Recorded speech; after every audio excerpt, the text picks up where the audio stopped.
Well, welcome back to the channel. Today I have some indoor task and update to show you. I have to deal with these. Some of them are getting very big, and I'm assuming these are getting root bound. Now we'll find out. I went through them and I ordered them all. I put Brandywine here, 8 plants. Bloody Butcher, another 8 plants. Mortgage Lifter from Oz Tools, that's 4 plants. Bloody Butcher is actually 9 plants. Bush Beefsteak, 8 plants. Yellow Pear, 8 plants. Furthest North, 8 plants. I have 3 Rutgers. And remember, this is the old seed, so I only got 3 to grow. 3 Starfire Improved. 3 Cherry. So it's important, if I can get them to grow, to get fresh seed this year.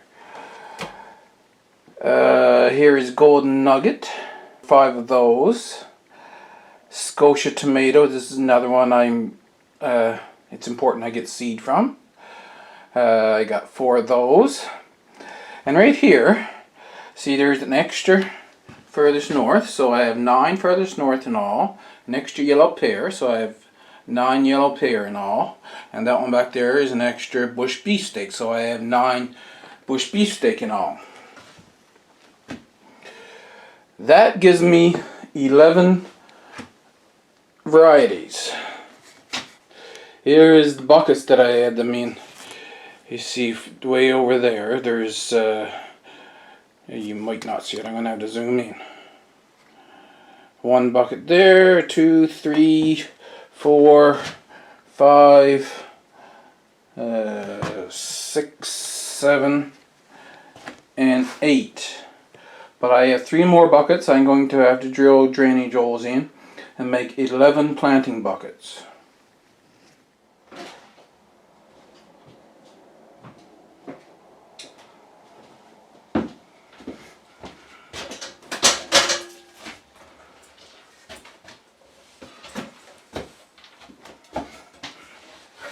We're going to bring them outside to fill them up because I'm going to fill them up by the compost bin, and rather than bring the soil in here and try to fill them up, I figured it would be better to fill them up outside and then bring them back in.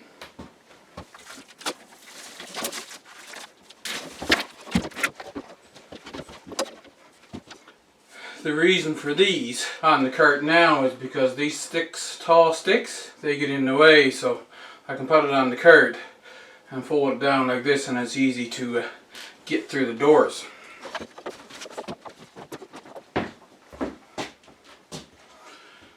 I almost forgot. I'm going to take the tallest of the Brandywine, plant in this bucket, bring it out with me.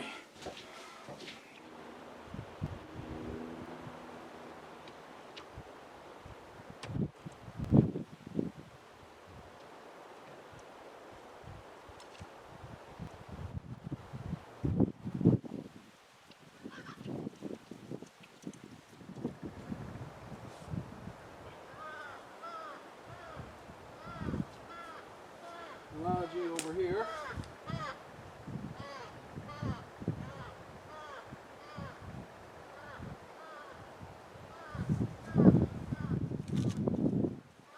Now this bucket is full.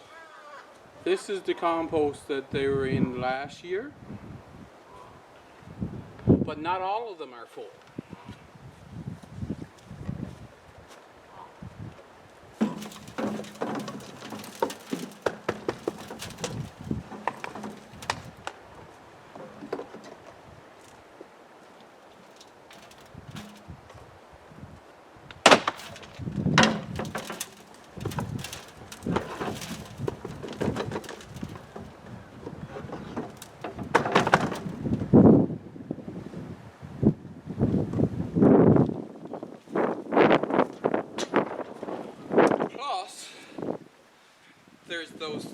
extra I need to make.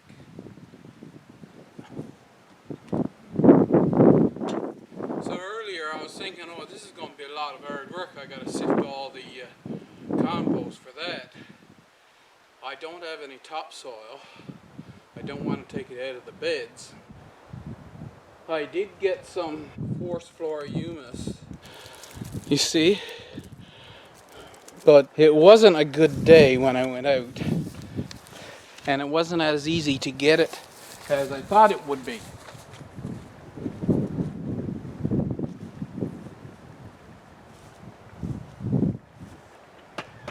However, I have that half bucket full, and I have a full bucket full of compost sifted. Down low, I don't need the compost to be sifted. I'm just going to put the tomatoes in it. I can put in just rough compost. The sifted stuff, then I'll put on top just to make it look good. So the plan to make up for the amount that I don't have is to take half and half with this compost here and mix it with that.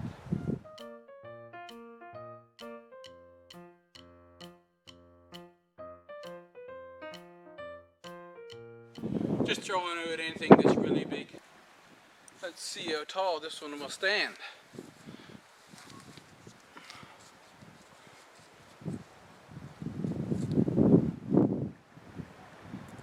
Yeah, I put a shovelful in the bottom, and then I can start packing around this one and have them nice and deep.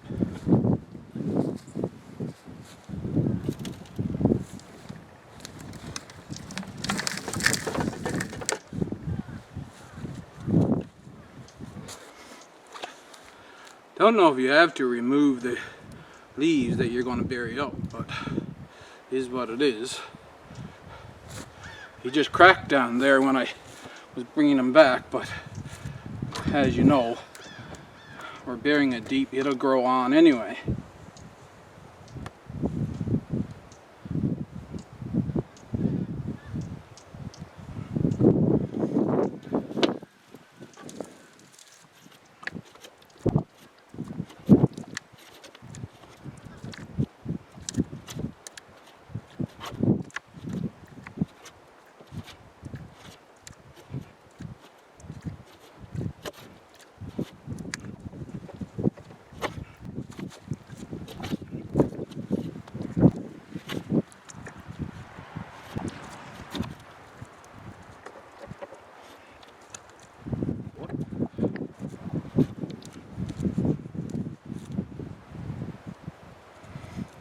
You know what, this doesn't look bad anyway, this part, so I'm going to just fill it up with this mix because I have other things that I could possibly use that already sifted compost for.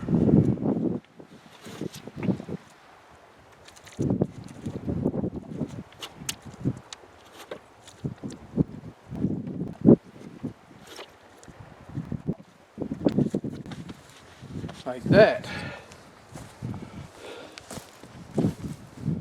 That'll be great. So that's Brandywine. So there it is. Back in here, I put it over that side, move the pepper plants out, and now I can go down here. It's the same repetition for the next 10 tomato varieties, so I don't need to repeat that. I'll come back once I've got those done. Remember, Brandywine broke and it's drooping now. We'll see, hopefully it just comes back. It's Brandywine. This is Bloody Butcher, Mortgage Lifter, Bush Beefsteak, Yellow Pear, Furthest North. I remembered when I was planting this one, Furthest North adds small leaves like that anyway, and it was a little wispy. If you remember, I grew this variety last year. And in there, that's Golden Nugget. 1, 2, 3, 4, 5, 6, 7. Why only 7, you say? Well, rooters, see how small they are? I mean, even the largest one is only a span. Starfire Improved, same thing, and cherry tomato. When you're transplanting them, it's good to plant them nice and deep. And so these 3 and this Scotia, that makes 4, have not gotten tall enough for me to put in and plant nice and deep in the 5-gallon buckets yet. So that's why I'm left with just 7. Some had quite a lot of roots, some didn't.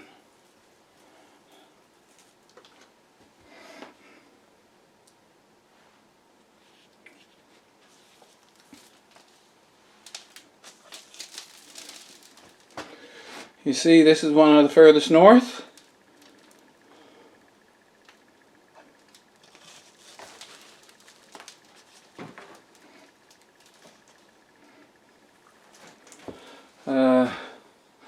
Let's take a fair sized bush beefsteak. Let's see what this one's like.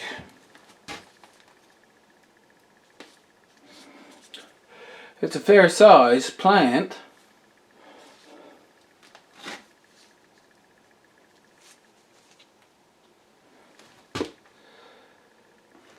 But not near as many roots, see? You can see roots there, but it's far from root bound.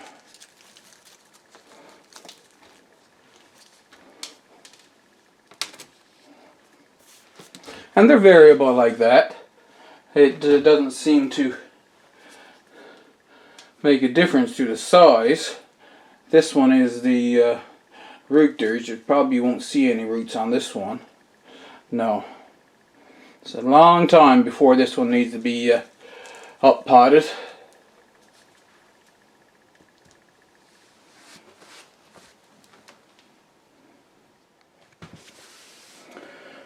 The red mulberries are coming right along, but I want to take them out of them now, put them up into this size cup because it's not going to be very long and they'll be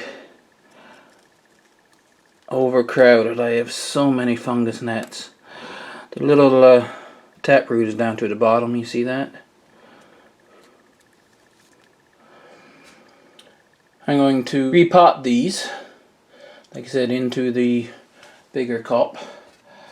But our last one, that's a damping off that you hear about.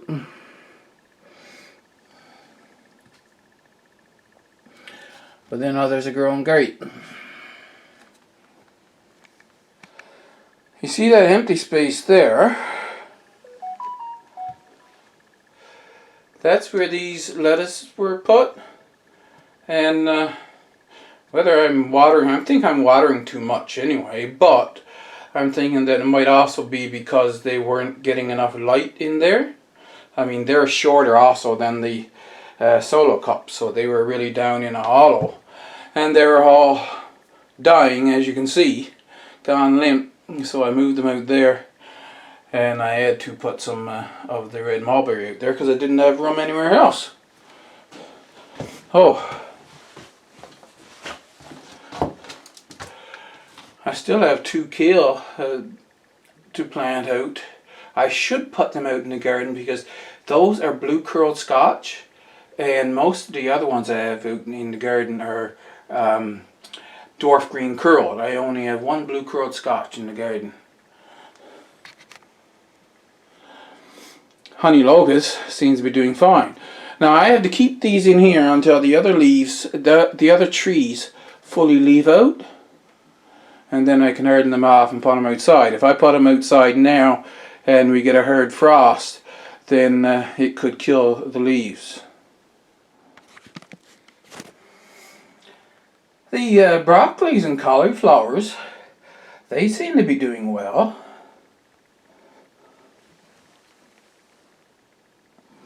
Oh, that's the butterfly milkweed. I knew I had butterfly milkweed somewhere. So I have several nice plants planned out. And that's, I don't know how many is going into the Shed Wars garden, but I don't think all of these lettuces are going in the Shed Wars garden. So these with the round leaves on them, that's the black locust, and I want to put them in solo cups as well. See the lettuce back there, that's not doing too bad. I got to hold off on the water because that's soaked. Red cabbage, it's nice that that's there because I really want to get a good head growing of red cabbage. And the other black locust, so this is the first black locust and I got them all put in. And you see this one, he's really doing well.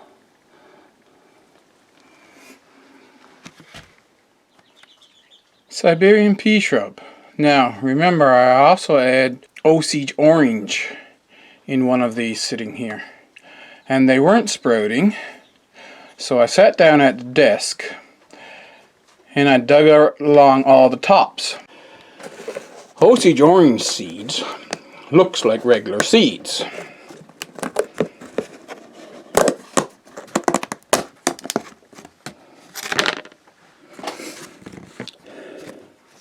And out of the 40, I found these.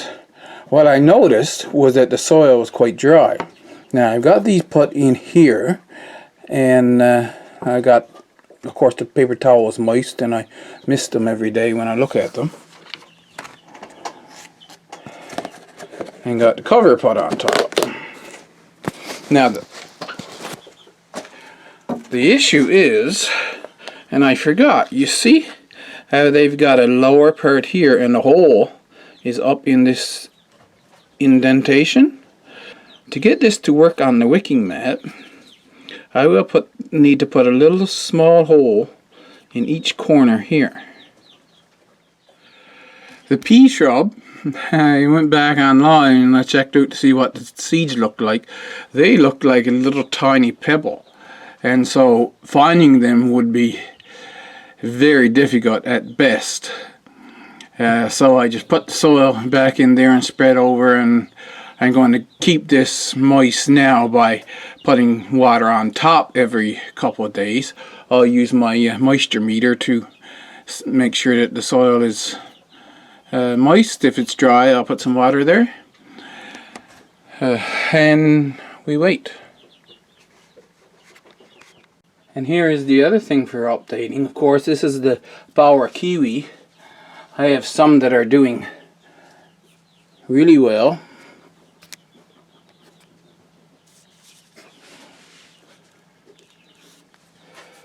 Okay, this is about the best one of them.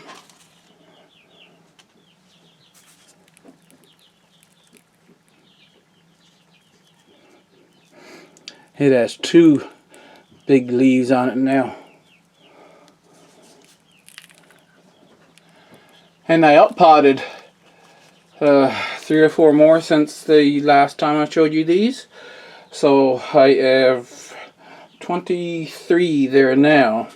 And in the 200 cell flat there is 4 more or something this size. So I'll be uppotting that fairly soon. And just look at this now. The seed on the left is starting to swell up. This is the honey locust. Remember, I said I would put them in, leave them in the water and just let them sit and see if at some point in the future they will actually start to swell. So this one that's swelling, I just noticed it first thing this morning, May the 9th. I can put that in the germination capsule now and wait for it to germinate.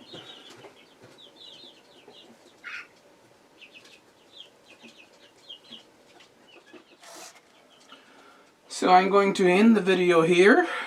I hope you enjoyed it. This is my Tiny Tim down beside my desk. If you enjoyed it, make sure you hit the like button. And if you enjoy this kind of content, hit the subscribe button and the bell to be reminded of future videos. Thank you. Goodbye.